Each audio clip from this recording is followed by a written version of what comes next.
Bonjour, je m'appelle Antonio, je suis un des co-organisateurs de cet événement-là.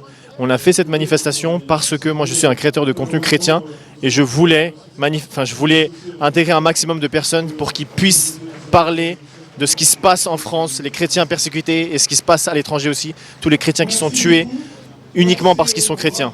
Écoutez, je pense que je pourrais pas savoir, je pourrais pas vous répondre exactement, mais en tout cas ce qui est sûr, c'est que très peu de médias en ont parlé. Très peu de médias ont agi. Nous, on ne fait aucune accusation, mais justement, on fait cette manifestation pour que les gens s'en rendent compte, que les gens puissent voir et puissent entendre parler de cette histoire.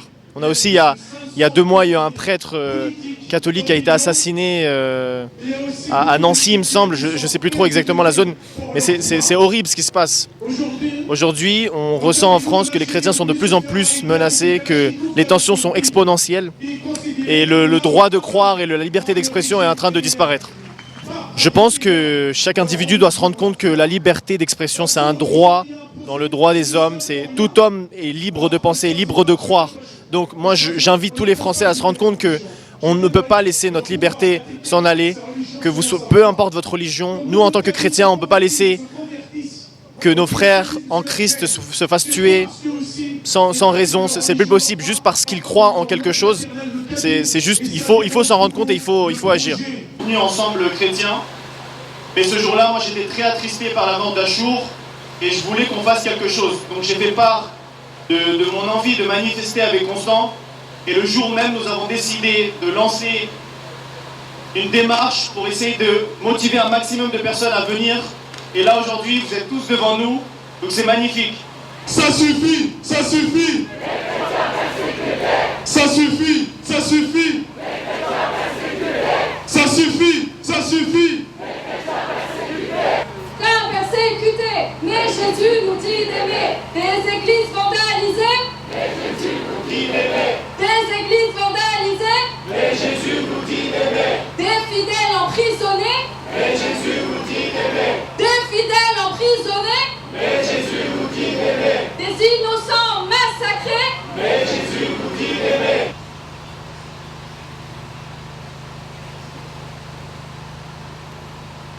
Que ce soit en France ou dans le monde, pour lutter également contre toutes les persécutions des chrétiens. Je le rappelle, et ce chiffre on dira beaucoup et que je vois parmi les pancartes, 380 millions de chrétiens sont persécutés à travers le monde, dans plus de 72 pays différents. Et on le voit depuis plusieurs années, toute cette persécution arrive aussi en Europe et en France, dernièrement avec l'actualité du pauvre Achour Sarnaya, qui a été tué, assassiné dans la rue le 10 septembre dernier. Merci à tous d'être là en solidarité, pas seulement à Achour, mais à tous les chrétiens persécutés dans le monde. On est là pour prier aussi, on est là dans l'espérance, dans l'unité. Donc voilà, différentes prises de parole, y compris la mienne avec Antonio, qui co-organise cet événement. Je trouve juste... Puis un message de la communauté syrienne.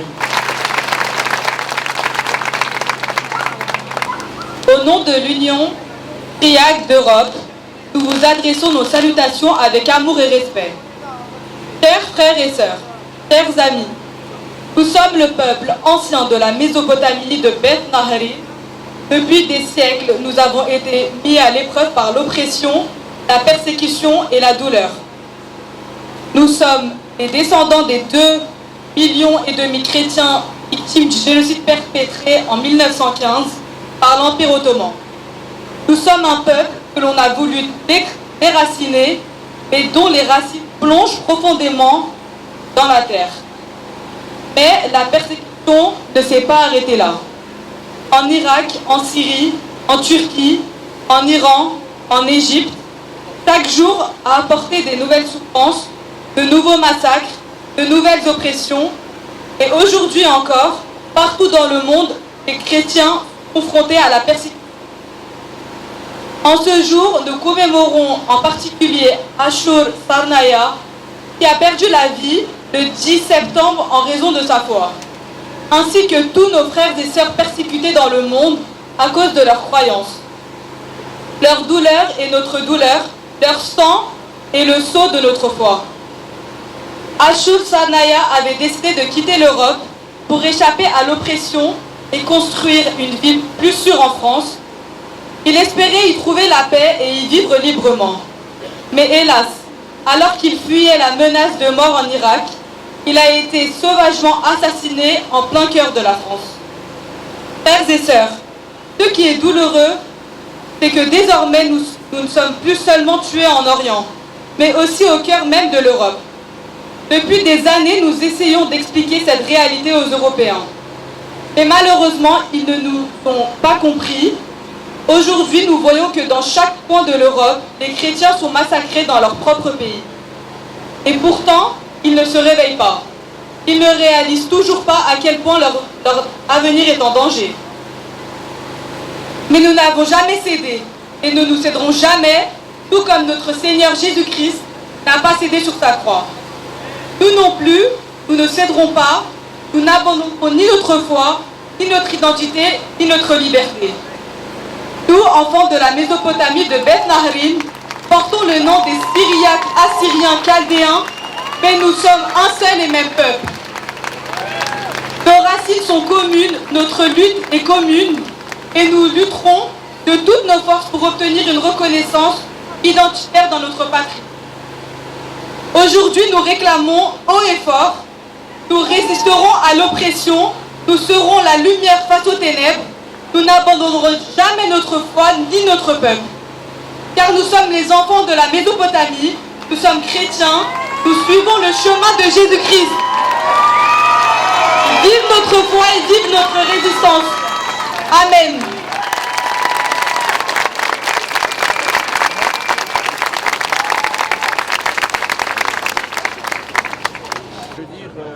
Des rassemblements de l'unité des chrétiens. Alors que normalement on ne devrait pas. Bon.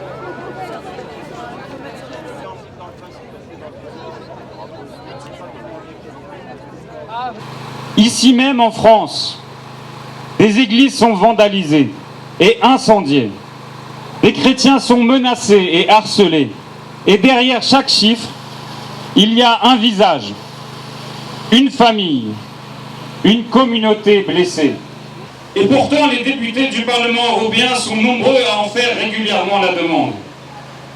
Encore une fois, les chrétiens n'entreraient donc pas dans la lutte contre le racisme, la xénophobie et les autres formes d'intolérance, mais les musulmans et les juifs, oui.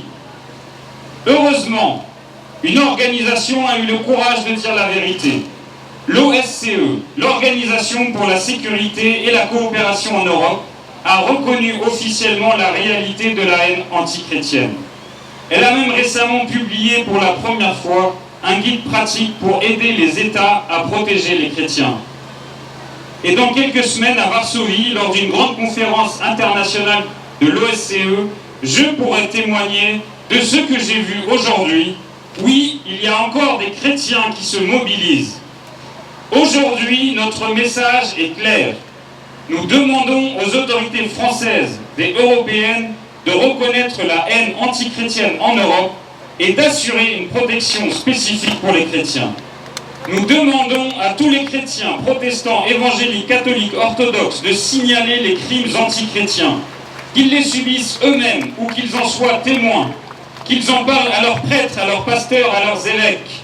Mais également, nous leur demandons d'oser en parler à la police, à la gendarmerie, et de collaborer avec les ONG comme le Centre européen pour le droit et la justice, qui portent notre voix dans les médias et devant les instances internationales. S'il y a des victimes parmi vous, et je suis sûr qu'il y en a, je peux vous faire témoigner au Parlement européen dès le mois de novembre. Prenez contact avec moi. Car si nous ne parlons pas, qui parlera? Si nous ne témoignons pas, qui témoignera? Chacun doit prendre sa part dans le recensement des crimes antichrétiens, sinon les autorités ne pourront jamais prendre la mesure du phénomène et y répondre correctement. Mes frères et sœurs, nous ne sommes pas ici seulement pour dénoncer. Nous sommes ici pour témoigner de notre foi, de notre espérance et de notre charité.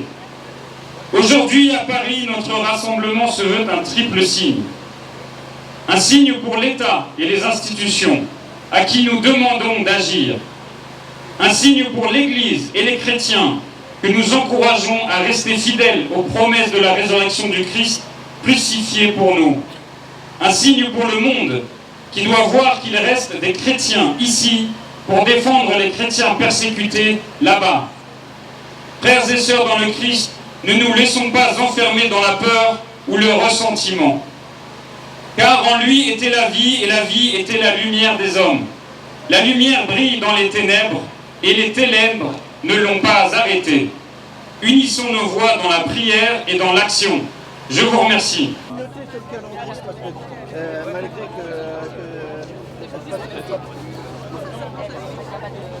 Et tout le monde est bien parce que tu as... Bon. Nous sommes en identification aujourd'hui avec nos bien-aimés, nos frères et sœurs qui sont persécutés à cause de leur foi. Ils n'auront pas notre haine, notre amour est beaucoup plus grand. Le Christ, Yeshua al-Masih, il a les paroles de la vie. Yeshua al-Masih, non seulement il est la vie, mais il communique la vie. Et nous voulons la réciprocité, nous voulons l'égalité, et nous voulons véritablement cet après-midi, avec un cœur attristé, un cœur meurtri, penser à tous nos bien-aimés qui sont aujourd'hui brimés, ostracisés à cause de leur foi. S'il vous plaît, vous venez de différents milieux, vous venez de différentes confessions, mais cet après-midi, pour introduire un peu cette manifestation, on aimerait vraiment avec force, avec amour, mais aussi avec conviction sur ce sol français, adresser cette prière à notre Dieu qui est tout-puissant et en même temps à cette famille qui passe par la tristesse. Et je vous invite, s'il vous plaît, d'où vous veniez, solennellement, avec respect, à courber votre front. Merci. Et nous allons réciter le Notre Père. Notre Père qui es aux cieux, que ton nom soit sanctifié, que ton règne vienne, que ta volonté soit faite sur la terre comme au ciel. Donne-nous aujourd'hui notre pain de ce jour. Pardonne-nous nos offenses, comme nous pardonnons à ceux qui nous ont offensés. Et ne nous laisse pas entrer dans la tentation, mais délivre-nous du mal. Ainsi, nous avons prié au nom du Père, du Fils et du Saint-Esprit. Amen. Que Dieu vous bénisse. Bonjour. Alors, allô. Je suis là du coup pour défendre la liberté des chrétiens dans le monde qui sont persécutés. On a plus de 380 millions de chrétiens qui sont persécutés juste à cause de leur foi aujourd'hui en 2025 et le chiffre ne fait qu'augmenter d'année en année dans un silence total de la part des médias. Mais on est là justement pour sensibiliser le monde à ça, pour que le monde sache que des gens meurent aujourd'hui à cause de leur foi. On a eu le cas en France le 10 septembre avec Ashur Sarnaya, sur le sol français, c'est arrivé, il a fui la persécution de son pays. Sur le sol français, il a eu la persécution aussi. À cause de leur foi, uniquement à cause de leur foi. Je pense que le nom de Christ dérange. C'est le fait de croire en Christ et je pense que c'est ça qui dérange. Très important. Je ne suis pas quelqu'un qui vient très souvent sur Paris. En ce moment, c'était un peu galère, mais je me suis dit qu'aujourd'hui, il fallait être là. C'était l'occasion. Et puis en plus, c'est très fédérateur. Ça rassemble absolument tout le monde, toute confession, toute dénomination confondue. Et ça fait plaisir à voir. Bonjour. Moi, pour soutenir la cause chrétienne, les 380 millions de chrétiens qui sont tués dans le monde, c'est une cause qui me touche énormément. Et moi, étant même chrétienne, catholique, je soutiens la cause vraiment, vraiment puissamment. Et j'ai besoin que le monde connaisse Jésus et que le monde, surtout la France maintenant, se rende compte que Jésus sauve et Jésus fait des miracles chaque jour au quotidien et que c'est important de le montrer, de soutenir la cause et de montrer au monde que les chrétiens souffrent partout dans le monde. Et voilà. Et bien évidemment, tous ensemble entre chrétiens, c'est magnifique de voir qu'il y ait des évangéliques, des protestants, des cathos, des orthodoxes et qu'on soit ensemble surtout. Pour moi, peut-être parce qu'on est peut-être trop gentils. Et on se laisse trop faire et là ça commence à bien faire parce que bon, comme Jésus dit, soyez en paix, en amour, pas de haine, pas de guerre. Et du coup on suit Jésus, on suit la parole de l'évangile et là c'est pour ça qu'aujourd'hui on est là, c'est pour partager ça, mais en paix, en amour, mais montrer qu'on en a marre quoi. Voilà. Je suis un artiste chrétien, je m'appelle JDS. Point fort. On m'a demandé d'être ici justement pour interpréter un titre. En fait, ce titre-là s'appelle « Ils n'ont pas le niveau ». En fait, pourquoi il s'appelle « Ils n'ont pas le niveau ». En fait, je m'adresse directement au diable. Il veut justement nous demander d'arrêter de croire en Jésus-Christ. On a beaucoup de chrétiens, que ce soit au Moyen-Orient, que ce soit en Afrique, peu importe dans le monde, qui meurent à cause de leur foi. Alors, du coup, j'ai pris ce courage de venir vous interpréter ce chant-là. On va justement mettre le feu parce qu'ici, on est des enfants de Jésus-Christ. On n'est pas des enfants des ténèbres, comme la disait ma sœur. On est des enfants de lumière. Ici, c'est la lumière qui gagne et non les ténèbres. Je suis un enfant béni. Mon Dieu, je vais jamais régner, même si le diable vient jouer avec mes pensées. Les forces du mal peuvent se déployer. Je ne crains rien, même si j'ai parfois même douté. Mon cœur a changé depuis que... Ça va la famille? L'amour immolé. Alors comment ne pas le louer? Comment ne pas te louer, Seigneur Jésus-Christ est mon bouclier. Mes ennemis ont forgé des armes contre moi, rien que pour me tuer. De suivre, j'ai décidé de suivre. Tu laisses son nom à tout vaincu. La famille, vous allez bien? Je vais voir tous les compagnonnés. Ça me voit les yaoua mayonnaise. Ils tiennent les belles mains mayonnaise. Attends, ils ont pas le niveau. On fait comme ça. Ils ont pas le niveau. Non, non, non.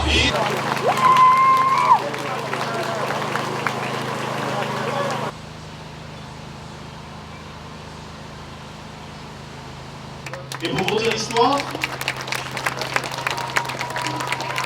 le Christ, en fait, ça a instauré tout de suite un climat de confiance. On a aussi la preuve que... نار ودخان أنفاس تقطع فرحا من الفاكهة التي فسدت جيوش تنبع وملائكة تنفخ الأبواق والصالح صاح الصالح صاح هذا هو الرب لتزول الأرض وكل المياه الأرض والمياه حاجتها كل موت يحدث لنا كل موت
Jésus, Jésus, Jésus, Jésus, Jésus, Jésus, Jésus, Jésus, Jésus.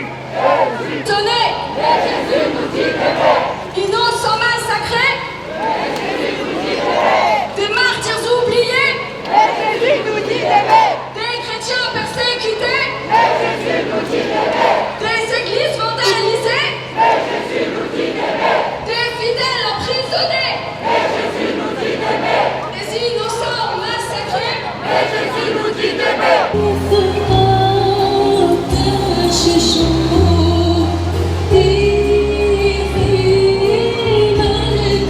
Église profanée, société habituée. Église profanée, société habituée.